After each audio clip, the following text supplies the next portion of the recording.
Warning, proceed at your own risk or whatever, but I will let you know that I am an anime only, and this is what I have gathered from watching ReZero.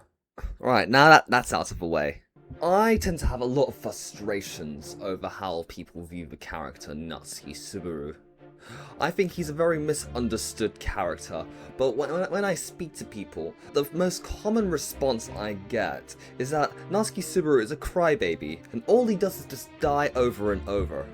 And when I think about that, that's a really bland way of putting it, and there happens to be expectations of what an anime character is to be. I see a whole lot of people wanting aura moments. So let's say, for example, Sung Jin Woo. He's always aura farming, just constantly having these cool moments of glory, or just having these battles. I can see what people would say about liking cool moments. I like cool moments as well. You see like a cool fight, or just a character just generally acting in a way which is pleasing. Neurons get activated in the brain. It's like, oh wait, I like this. But there's clearly more to it.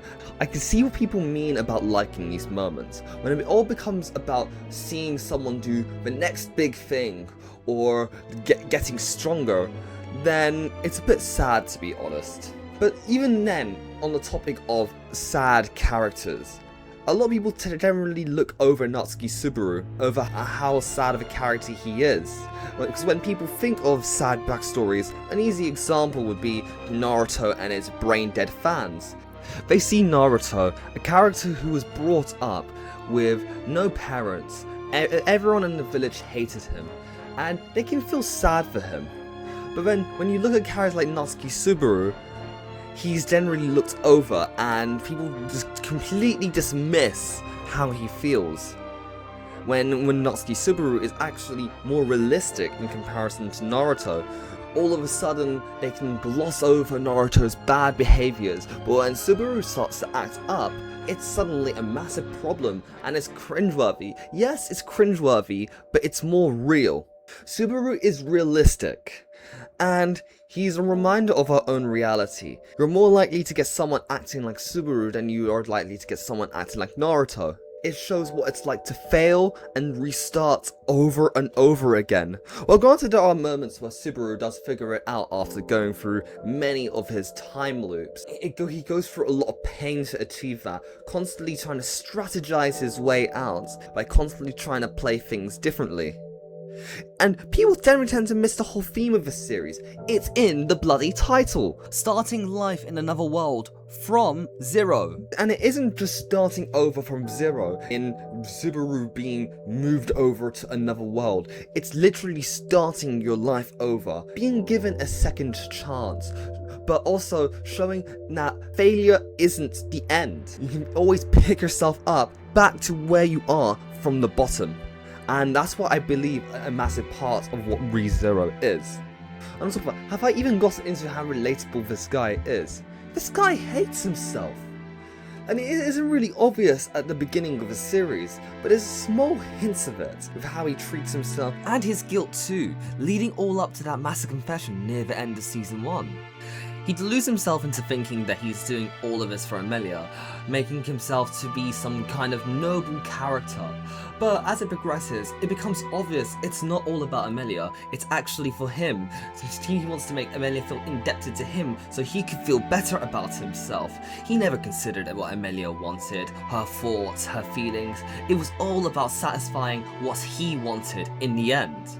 Because of his self-hatred, he neglects his own well-being. He is willing to go through massive amounts of torture, literally just to get the right outcome. And you can see what happens when it comes with Ifruts, when it comes to greed. Whilst being selfish, he does care about others, but he sometimes just forgets about himself. He is willing to put himself through absolute pain, drive himself to literal insanity, if it means he gets the outcome for himself.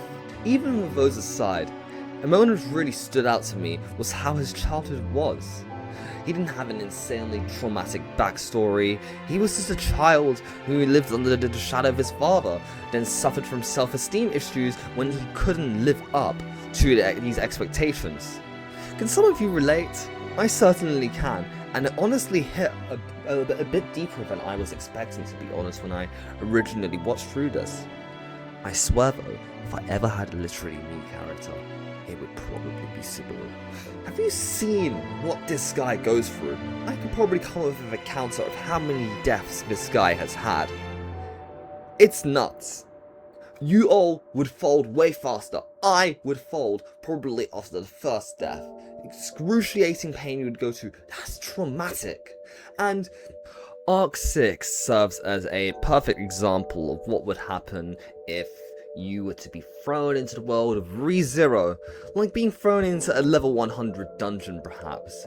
And it shows, like, Subaru, after a few deaths, is already planning on killing people. He doesn't trust anyone, and he just plans on just trying to survive and wants to kill out of fear. But the amount of trauma that he's built up because he's been eased into this shows. He folds way quicker than actual Arc 6 Subaru before he lost his memories. And when you think about it, the previous arcs make sense. Arc 1 and 2, in comparison, the stakes aren't as high as Arc 6. It wasn't so easy to die. Yes, Subaru would die, but he had a goal. It was to save Emilia and everyone else. When he loses his memories, he doesn't have a goal. He just came straight off in a convenience store and he's placed into this role which he doesn't even know anything about. One chose this path, the other didn't choose this path. He treats it like a punishment. And also following up on how he's gradually eased up to it. It's only in Arc 3 that Subaru deals with everyone he cares about dying, and it breaks him. And that's when all of the issues really start to come out within him, until eventually Rem tells him to not give up and start from zero. And that's when his character really starts to move forward. It starts to jump to Arc 1 and 2 don't compare to the massive death that there is in Arc 3.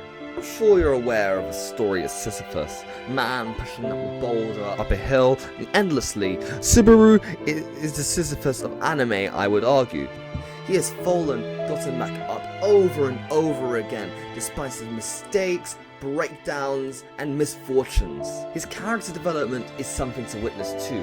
As he starts from zero, Subaru learns to overcome his self-hatred, selfishness, and learns to treat himself and others correctly, becoming a figure of support to his friends that he grows to care about.